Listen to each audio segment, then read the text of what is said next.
మెదక్ జిల్లా వ్యాప్తంగా 498 ధాన్యం కొనుగోలు కేంద్రాలను ఏర్పాటుకు ప్రణాళికం సిద్ధం చేశామని, వాటిలో 430 వరి కొనుగోలు కేంద్రాలు ఇప్పటికే ప్రారంభమయ్యాయని జిల్లా కలెక్టర్ రాహుల్ రాజ్ అన్నారు. రామాయంపేట మండలం కోనాపూర్ గ్రామంలో మెదక్ జిల్లా కలెక్టర్ రాహుల్ రాజు పర్యటించారు.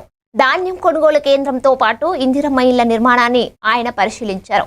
ధాన్యం సేకరణలో అక్రమాలకు తావిస్తే క్రిమినల్ కేసులు తప్పవని ఆయన హెచ్చరించారు. రైతులు పండించిన ధాన్యాన్ని కొనుగోలు కేంద్రాల ద్వారా సేకరించే విషయంలో అక్రమాలకు తావిస్తే క్రిమినల్ కేసులు పెడతామని ఆయన తెలిపారు.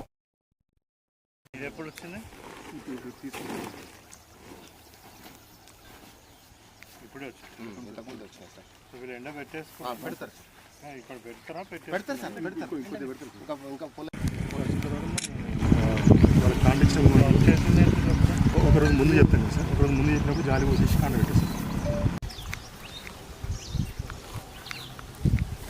డైలీ కంపల్సరీ ఇప్పుడు ఇక్కడ ఫస్ట్ వచ్చినది ఏది? ఫస్ట్ వచ్చింది సార్,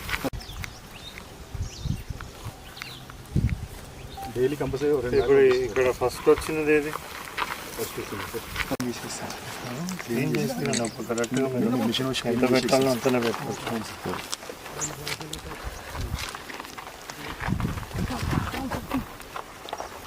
సెక్రటరీ గారు. Okay sir. మెదక్ జిల్లా రైతులందరికీ కూడా నమస్కారం. సో ఈసారి మరి ఈ ప్యాడీ ప్రొక్యూర్మెంట్ సెంటర్లు మొత్తం అంతా కూడా మన జిల్లా వ్యాప్తంగా సుమారుగా 498 ప్యాడీ ప్రొక్యూర్మెంట్ సెంటర్స్, మరి ప్యాక్ సెంటర్స్లతో కలుపుకొని, ఐకేపీ సెంటర్స్తో కలుపుకొని, ఇతర సెంటర్స్ అన్నీ కలుపుకొని టోటల్ జిల్లా వ్యాప్తం కూడా 498 సెంటర్స్ మనం ప్రపోజ్ చేయడం జరిగింది.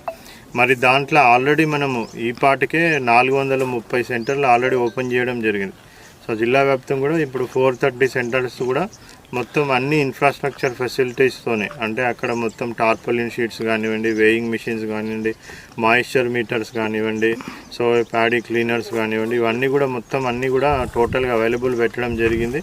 సో ఆ రైతులందరూ కూడా ఈ అవకాశాన్ని సద్వినియోగం చేసుకొని మరి ఈ ప్యాడీ ప్రొక్యూర్మెంట్ సెంటర్లో ఆ వరి కొనుగోళ్ళని వాళ్ళందరూ కూడా